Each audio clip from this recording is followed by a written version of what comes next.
السلام عليكم ورحمة الله وبركاته. كبجمتوتا داوتوتا ilmaan Oromoo akkasumas ilmaan Itoophiyaa kan ibila addunyaa irratti argamtanuu ashamaa harka fuunee bakkuma jirtanutti nagaa rabbii isiniif haa baay'atu. Warri haarawaa dhuftanis baga dhuftanii baga nagaan dhuftanii nooraa isiniin jedheera. Har'a waan na mudate tokko isinillee har'a hin barattus jedheen yaada. Ana garuu na rifachiiseesi na kolfisiiseesi isinimmoo barumsa haa ta'u jedheetan isinitti himuu dhufeera. Obboleeyyan kiyya chaanaala kiyyaallee subscribe, share, comment, like na godha. Na gargaara na bukkee dhaabadhaa wal haa guddifnu lammii koo isiniin jedha. Gara mudannoo kootiitti yeroon dabarfadhu ani miidiyaa kanarratti ol ba'ee yookaan viidiyoo waraabuu yeroo jalqabaatiif jechuudha. Duraan bahee hin beeku.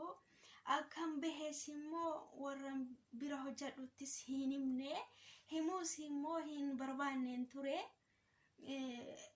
Akka sababaateeti kaleessa viidiyoo waraabee of biratti qabeen ture. Halkanan gadhiisa yookaan gara yuutuubbaa kanatti hin dabarsa jedheetan viidiyoo waraabee qabadheetan ture. Sana booda jarri ambira jiru kuni musalsala yookaan diraamaa ilaalaa turanii. Atuma jarri diraamaa ilaalanu dhaqee televiizoonarraan viidiyoon koo akka jiruun jararratti mul'ate jechuudha. Irrifatanii jarris rifatanii uuma jedhan wallaalanii isii miti waluma harkatti qaban jechuudha. Ijoolleen isii miti jedhu isiidha isii miti isiin viidiyoo waraabdu jedhanii akkasitti wal mormaa bulanii. Sa'aatiin illee yeroo sanatti darbeera. Dhufanii na gaafachuuf si ciifteetti jedhanii dhiisan jechuudha. Sana booda ganama yeroon hirribaa ka'u akkamitti ati viidiyoo gadhiifteennaan televiizoona irratti dhufee mul'ate naan jedhan. Viidiyoo maali? Anillee yuuna harkaa badeera jechuudha. Anis yaanne yaani akkamittiin dhaqee achirratti bahee akka mul'ate naan galle. Ani yoomin televiizoona irratti viidiyoo waraabee gadhiisen jedheeni achuma irratti dhufee bahee viidiyoo ati bakka itti hojjettu tookiin kushiinaa maxbaqa keessa dhaabatte kanatti waraabdee dhufee bahee naan jedhanii. Dhugaadha sobaa miti. Anis hin mormine khalaas eega mul'ate maaltu jirarree dhugaama jiru. Eeyyan sirriidha anumatu waraabeen jedheeni. Ati akkamitti ol baatee naan sin argine naan jedhanii. Haarawaa reefuman jalqabee ol ba'een jedheeni. Maal dubbattaree maalni kanatti haasaa jirtu daqiiqaa manaa kanatti dubbattu maali jedhanii na gaafatanii. An homaa tokko hin dubbanne kan inni itti dubbataa jirus hiriyoottan kiyya maal hojjetaa jirtu sa'aatii kanatti an akkasittiin kana hojjetaa jira isinimmoo maal hojjetaa jirtu jedhee uman jiran gaafadhe malee an waan biraa waan an dubbadhe hin qabuun jedheeni. Sana booda waan godhanus dhabanii homaas naan hin jenne achumatti ilaalanii dhiisanii. Anis rakkinaan qabu jedhan yaadannoo sii ta'a yoo waraabdee gadhiifattes gara fuulduraatti viidiyoo kee ilaaltee of yaadatta yaadannoo sii ta'a homaa rakkinaan qabu jedhanii ijoolleen iyyuu si gargaarraa jabaadhu naan jedhani jechuudha.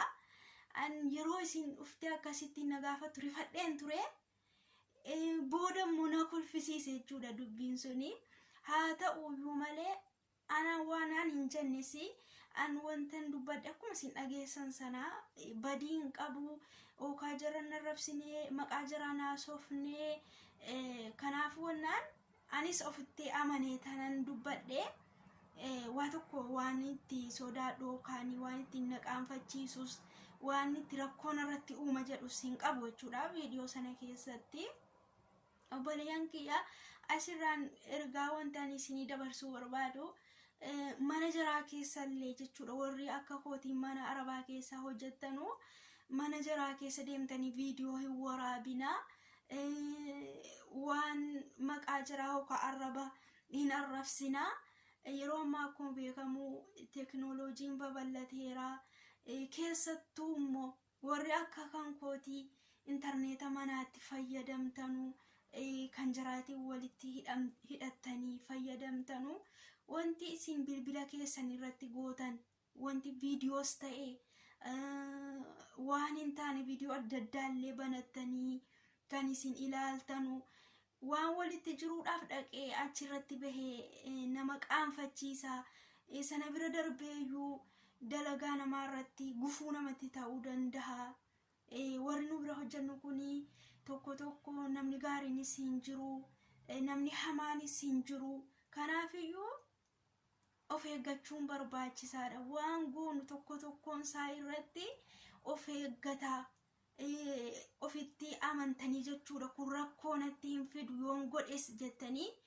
hojjechuu qabdan malee waan hin taaniin hojjetinaa jarri nun arganu bilbila keenya namni nu bira hin jiru jettanii jechaadha waan hin taaniin hojjetinaa anarraallee baradhaa anisatu waan hin taane ta'etii sammuma kanatti televiziyoona irratti ol bahee mul'adhee rakkoo natti dhufeera jechuudha ana rabbiin isinaa hambiseera waa tokko sinaan hin jenne jechuudha jarri jabaadhu si wajjin jirraadhanii na jajjabeessanii isinis immoo waan gootan irratti of eeggannoo godhaa mana jaraa keessattuu warri ijoollee jaraa wajjiniin taphattan ijoollee jaraa wajjiniin viidiyoo si waraabina of eeggadhaa biyya namaatii isiniin jedhaa obboleeyyan kiyya kana caalallee isinitti hin baay'isu amma isarra deebi'uudhaanii chaanaala kanallee subscribe share comment like naaf godhaa na guddisaa na wajjin ta'a isiniin jedhaa obboleeyyan kiyya baay'ee isin jaalladha baay'ee isin kabaja bakkuma jirtanitti nagaa rabbii keessa jiraadhaa bye